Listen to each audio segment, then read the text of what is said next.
اما بعد قال النبی صلی اللہ علیہ وسلم حب الوطن جزء الایمان۔ محترم بزرگوں اور دوستوں، السلام علیکم ورحمۃ اللہ وبرکاتہ۔ باطل سے ڈرنے والے اے آسمان نہیں ہم، باطل سے ڈرنے والے اے آسمان نہیں ہم، 100 بار کر چکا ہے تو امتحان ہمارا۔ ہمارا ملک ہندوستان مختلف مذاہب کے ماننے والوں کا گہوارہ ہے۔ ایک طرف ہندو ہے تو دوسری جانب مسلمان، سکھ، عیسائی اور بدھ ہے۔ مختلف مذاہب رکھنے کے باوجود ان میں اتحاد و اتفاق قابل رشک ہے۔ لیکن ہمارے ملک پر ایک وقت ایسا بھی آیا تھا کہ جب بری اور باطل نظریں ہمارے ملک کی طرف اٹھنے لگی تھی، ہمارے ملک کو غلام بنانے کی کوششیں کی جا رہی تھی، آپسی اتحاد کو ریزہ ریزہ کرنے کی کوششیں کی جا رہی تھی، اور یہ سب اس مکار اور عیار قوم نے کیا جو انگریز کہلاتی ہے، جو تعصب اور نفرت پھیلانے میں پیش ہے۔ انہوں نے ہمارے ملک کو اپنا غلام بنا لیا اور ہندوستانیوں کے اوپر ظلم و ستم کرنے لگے۔ باشندگان وطن ان کے ظلم سے عاجز آ گئے، لیکن وہ ہندوستانیوں کے حوصلے کو نہ توڑ سکے۔ کسی شاعر نے خوب کہا ہے، فرعون بنے جو پھرتے ہیں ڈھاتے ہیں ستم کمزوروں پر، فرعون بنے جو پھرتے ہیں ڈھاتے ہیں ستم کمزوروں پر، ان سب کر جھاگے لوگوں کو قدموں میں جھکا کر دم لیں گے۔ ہندوستانی علماء نے ملک کو آزاد کرانے میں بہت اہم کردار ادا کیا ہے۔ شیخ الہند مولانا محمود الحسن رحمۃ اللہ علیہ، شیخ الاسلام مولانا حسین احمد مدنی رحمۃ اللہ علیہ، مولانا حفظ الرحمان سوہاردی رحمۃ اللہ علیہ، مولانا عطا اللہ بخاری رحمۃ اللہ علیہ، حافظ دامن شہید رحمۃ اللہ علیہ، مولانا اسماعیل شہید رحمۃ اللہ علیہ ملک کو آزاد کرانے کی تحریک میں پیش تھے۔ اور اس سلسلے میں شیخ الہند رحمۃ اللہ علیہ نے ریشمی رومال نامی ایک تحریک چلائی تھی، اور اسی تحریک کے سلسلے میں مولانا عبید اللہ سندھی کو افغانستان روانہ کیا تھا، لیکن راز پاش ہو گیا اور آزادی کا خوف شرمندہ تعبیر نہ ہو سکا۔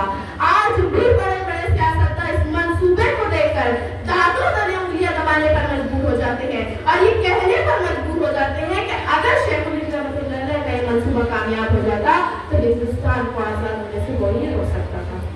شیخ الہند رحمۃ اللہ علیہ کہا کرتے تھے کہ اگر میں مر جاؤں اور یہ انگریز میری لاش کو جلا دے تو میری راکھ بھی ان سے بچ کر اڑے گی، اس قدر نفرت مجھے انگریزوں سے ہے۔ اور آپ ہی نے فتویٰ بھی دیا تھا کہ انگریزی فوج میں بھرتی ہونا حرام ہے۔ تو انگریزوں کو اس بات کا پتہ چلا کہ جب تک ہم مسلمانوں کے دلوں سے محبت اسلام نہیں نکالیں گے، اس وقت تک مکمل طور پر ہم اس ملک پر قابض نہیں ہو سکتے۔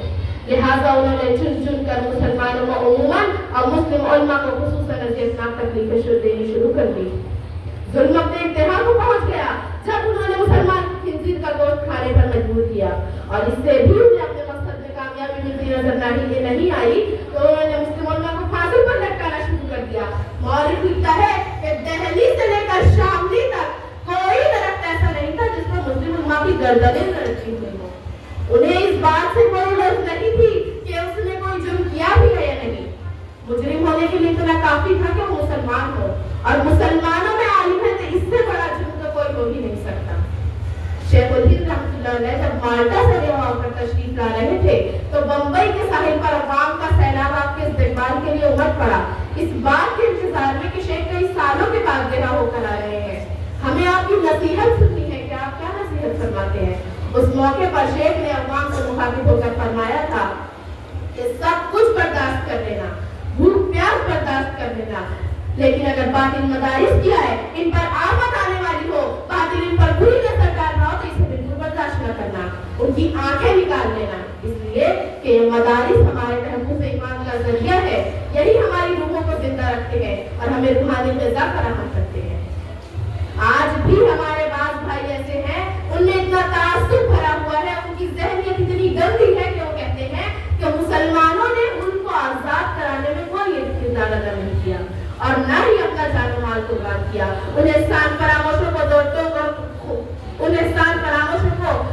پر کھلے لفظوں میں کہنا چاہوں گی کہ اگر مسلمان اور علماء جنگ آزادی میں شریک نہ ہوئے ہوتے تو جس کھلی فضا میں تم سانس لے رہے ہو یہ تمہیں نصیب نہ ہوا ہوتا، اور کھلے اور صاف لفظوں میں سن لے یہ ملک کبھی آزاد نہ ہوا ہوتا، غلامی کی زنجیریں آج بھی تمہارے قدموں میں ہوتی۔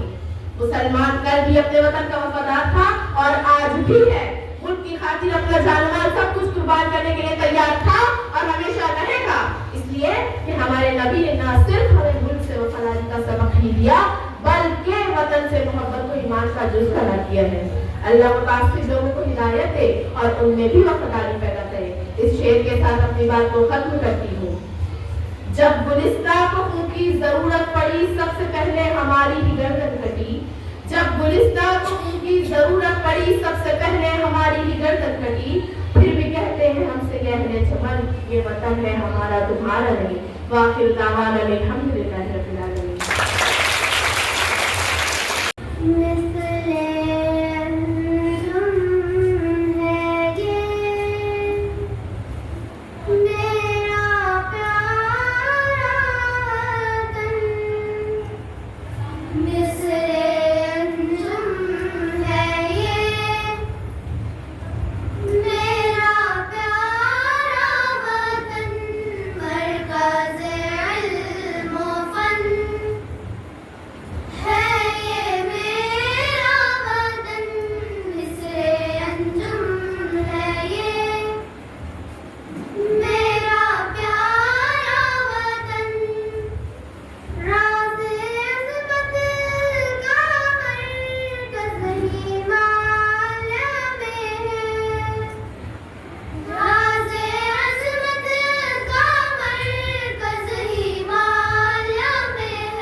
محترم بزرگوں اور دوستوں، السلام علیکم ورحمۃ اللہ وبرکاتہ۔